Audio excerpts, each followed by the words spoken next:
Assalamu alaikum wa rahmatullahi wa barakatuh. Hapa niko katika kijiji cha Chiwindi. Tuko huko takriban miezi miwili toka mwezi wa Shabani, mwezi wa Rajabu mpaka Shabani, na leo nafikiri ni Ramadhani ya 24. Hapa nimesimama. Huu ni msikiti ambao wanaswali Waislamu wa hapa Chiwindi. Kikubwa Mwenyezi Mungu anasema hakika misikiti yote ni ya Mwenyezi Mungu. Leo tumeswali hapa katika msikiti huu, na siku zote wakati tunafanya dawa hapa katika kuwalingania Waislamu, kuamrisha mema na kukataza mabaya, tumepata kuswali katika msikiti huu ambao ni wa Makuti. Msikiti huu una takriban miaka miwili. Kwa hiyo kwa nini nimesema hivi? Kwa sababu nataka kuwakumbusha Waislamu, mali tulizokuwa nazo duniani tutaziacha.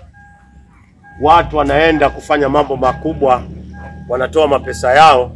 Wakati huu msikiti huko wilaya Newala, huko ni wilaya Newala.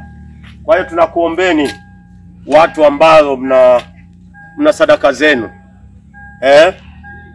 inshallah fanyeni katika kujenga misikiti ya Allah subhanahu wa ta'ala. Niko na halifa hapa, Halifa Salmin.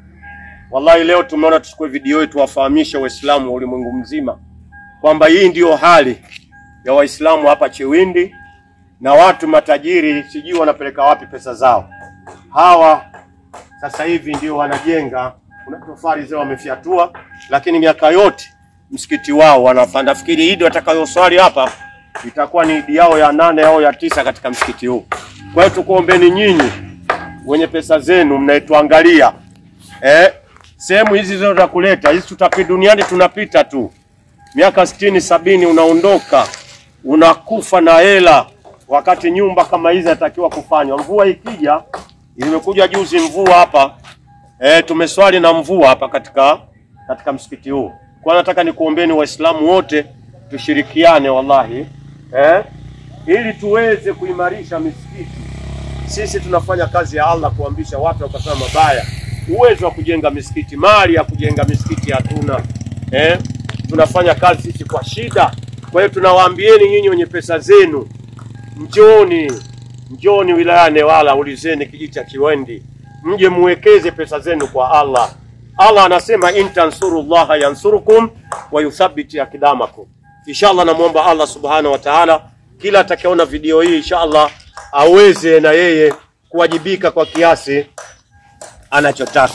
Na hapa ndipo anapotajwa Allah na mtume wake, wakati watu pesa wamelalia, watu hawana pa kuweka pesa zao isipokuwa katika dunia. Kwa hiyo tunakumbushana inshallah, sehemu hizi ndio sehemu za kuweka pesa zenu kabla ya kufa. Maisha ya duniani ni machache, maisha ya akhera ni marefu. Salamu alaikum wa rahmatullahi ta'ala wa barakatuh.